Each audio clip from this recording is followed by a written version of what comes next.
everybody, to the Permian Basin International Oil Show here in Odessa, Texas, coming to you from the Ector County Coliseum. Another episode of Tallybook Troubleshooting. Man, we usually do this on Tallybook Tuesday. Today's a Wednesday. It's because of the podcast party being featured here today.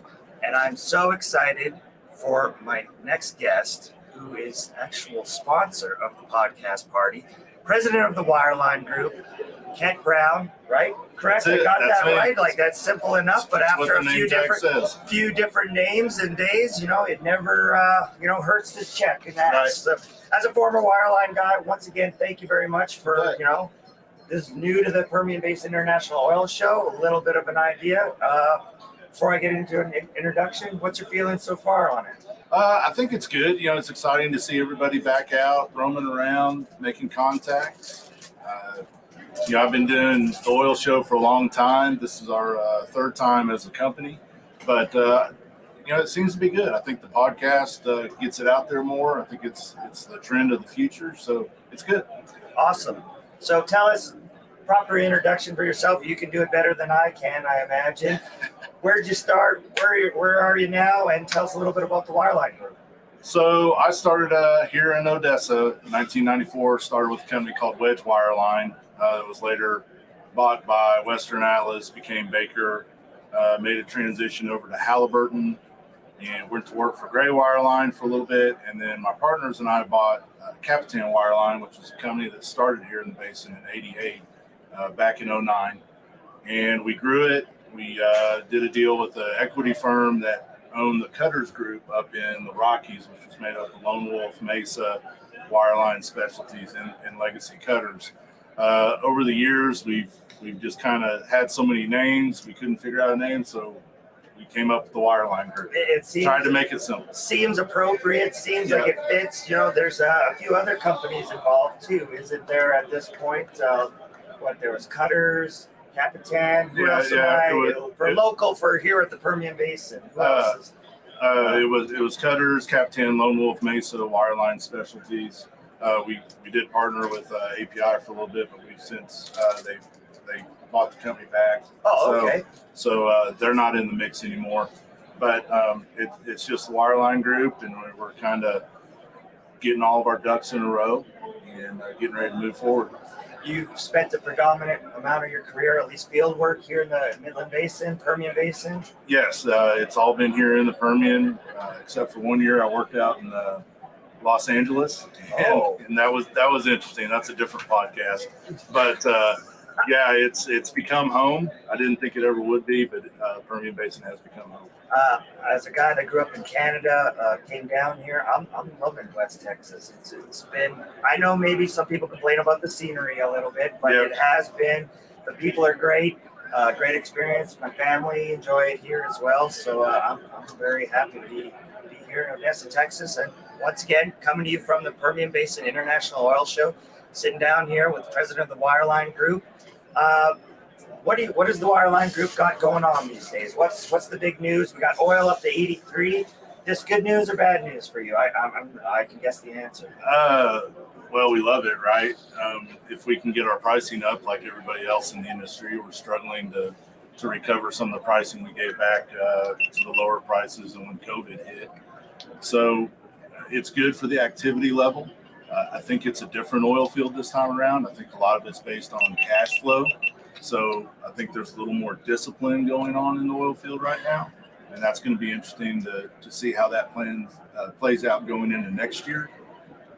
You talk and you read, and nobody really seems to know. We have inventory draws. We say that, energy crisis in Europe.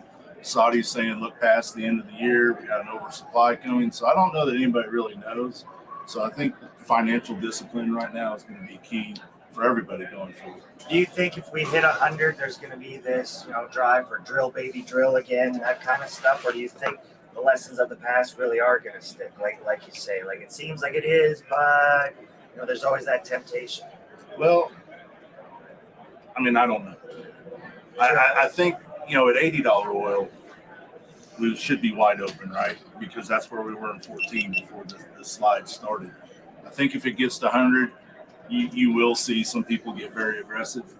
I think you'll also see a lot of people use that time to build their war chest and be proactive, but yet conservative at the same time.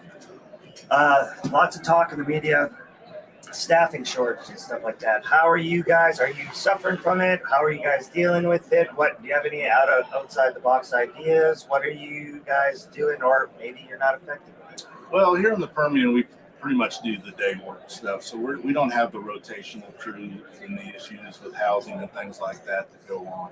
But you are competing in the same labor pool. We do have an advantage because there are some people that are local that want to be home every night. They want their weekends off. They don't want to do the rotational stuff. So we think we have a little bit of an advantage there. Other places like the Rockies, where we predominantly do the pump down work, we're rotating there, but we're still struggling with revenue to provide all the things we used to do, where we flew people in, we put them up in housing, and we did all those things. The margins just aren't there right now for a lot of that. So that is a struggle. Also, we're losing a lot of people to construction and other manual labor type jobs that just, they don't want to do the oil field stuff. They'd rather, swing a hammer or something like that. And that's fine. That's their choice, right? But it does make it tough. And everybody's in the same boat. Yes, sir. It's always been a challenge, especially on the wireline side, because you're around explosives and radiation, there's ATF background checks. It's just, it's sometimes got to have a pretty particular driving records and everything else. Yes, it's not to say every other industry doesn't have, the other services don't have their challenges, but wireline, it seems, a little bit extra, I would say. What else is going on at the Wireline Group? I saw you brought a little bit of a toy in here. I'm a little bit curious. This is straight out of the machine shop. This is a slim hole addressable safe sub.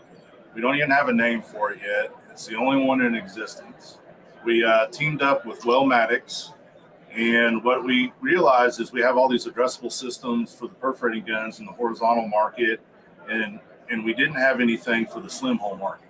And since we do a lot of pipe recovery, we shoot a lot of chemical cutters, jet cutters, so we went to them with the idea. They developed this. It's a slim hole, reusable, addressable switch.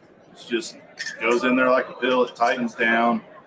You can stack these and use them if you're running some 111 perforating guns through tubing, maybe even a cutter through coil or something. This gives you 100% RF safe on location, which is what everybody wants now, right? So that was a hole we felt like in our part of the business that we needed to fill, and we got it done, and it's the only one. Proprietary to you guys. We do have an advantage, yes. Awesome. That's great to hear. It makes 100% sense. Like, I've been around pipe recovery. There's been some shallow shots and a lot of other different advantages that we think it's a game changer in the slim market for sure. We're going to keep, like I said, this is the first one. It's the only one right now. We're getting ready to start field testing, and we're just going to keep making it better. And you said you don't even have a name for it yet. We don't have a name for it yet. Well, maybe a few comments out there on the website. Throw it out there. Throw it out there. Maybe someone will get lucky. Yeah. Find you something that you kind of like. We were just discussing we should have done that. Had a contest for the whole Permian for the oil show and stuff. Make a big sign. Be like, what do you think this should be? Oh, there's still time. There's still time left. Man. No, it is there. Yeah. Come by the booth. C68, 69. Perfect. Everybody, anything else you want to throw out there? Quick shout out to anybody? No, you guys are doing a great job. It's a lot of fun. Just having a good time out here this week. Trying to, at least. And, trying to get enough people down here. And it's not cold and it's not raining. Excellent. Everybody, Ken Brown, the Wireline Group, thank you so much to them for checking it out. And till next time, that's how you troubleshoot.